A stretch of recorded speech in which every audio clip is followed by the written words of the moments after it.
okhulumayo.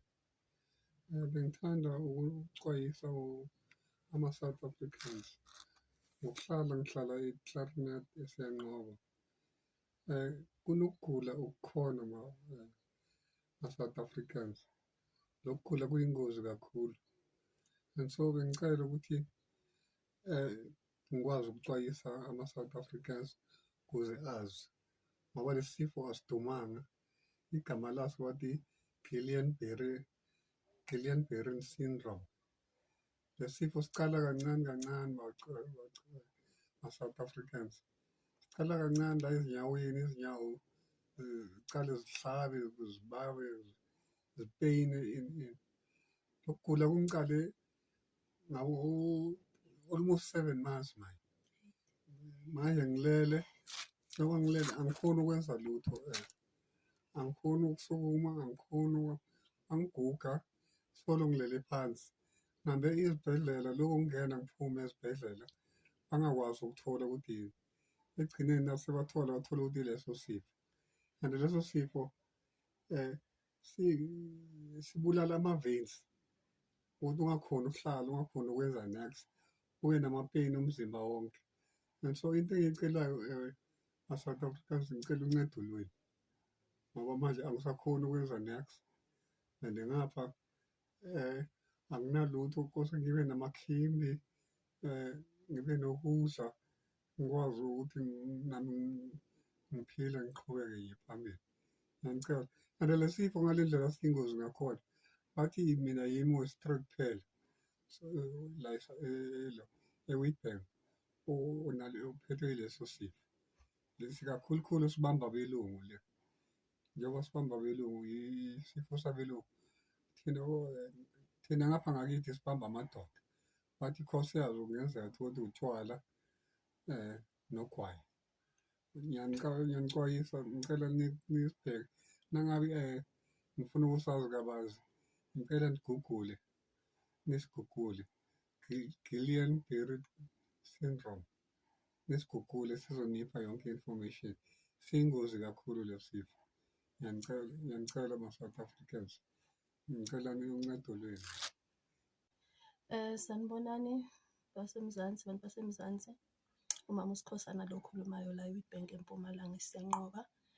Ngihleli eceleni komyeni wami oye wacala ukugula. I think lokugula kucale kancane from last year November. Akucala ngathi kuyi-gout, wangena esibhedlela waphuma, bathi isibindi, bathi kidney, waphuma. Ukumgcinisela kahle kahle kucale ngoMarch, bathi bekuma-sharp pain back and front.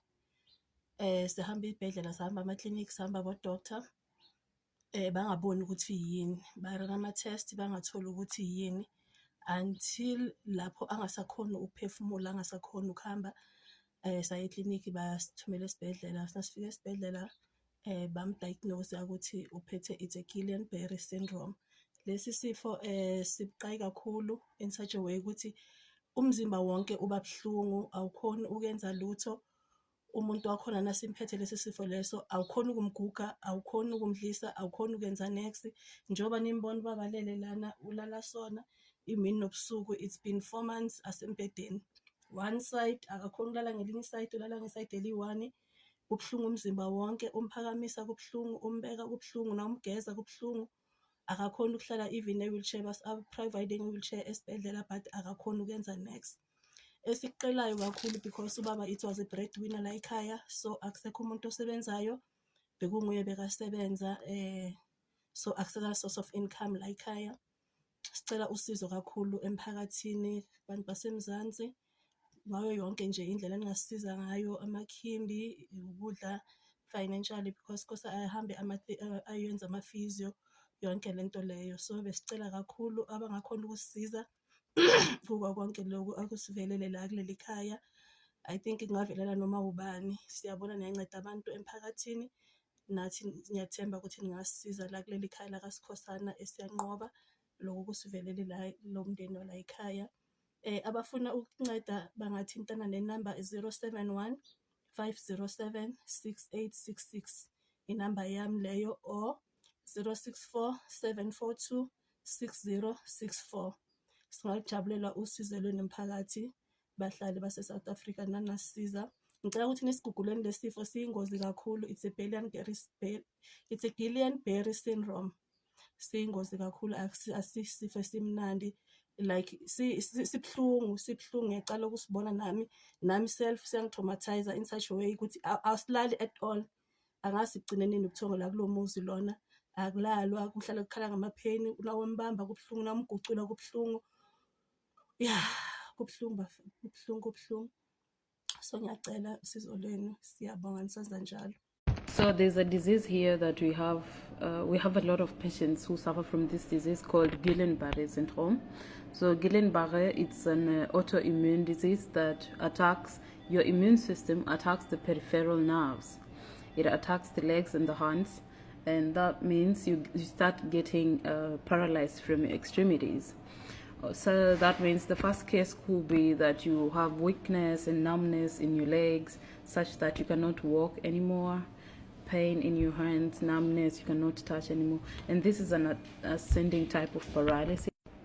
So this is an ascending type of paralysis. So it starts from the feet to the legs, up, until sometimes the lungs. That means your lungs get paralyzed. That means these people really do die a painful death. And most of the time when we receive Guillain-Barré patients, they don't always have the best prognosis. Prognosis is your chance of healing, like what is the probability that you're gonna heal. So some diseases, of course, like a viral infection, like whatever influenza, the prognosis is good, I would say. But something like GBS is very, very hard. So as I was saying, most of these patients that come with GBS, most of the time they end up in lung side Betreuung. That means they end up being needing like 24/7 care, because now they can't breathe on their own, they can't move, they need assistance overall. So yeah, I just wanted to tell you about, in the books they say it's a rare case, but then here that's all I've been doing, that like I've been dealing with those patients. And such a disease actually starts after a viral infection or something like COVID. So someone suffers from COVID, and then after that they start experiencing weakness in the muscles, weakness in the hands, whatever, or just a bacterial infection as well. Influenza, you just have flu, and then all of a sudden you like I had a patient who had just flu, and then 2 weeks later they started experiencing weakness. And the thing about this disease is that it's really gruesome, because even it's been researched but not enough, such that we don't have a cure for it. You know, like there is actually no cure for it.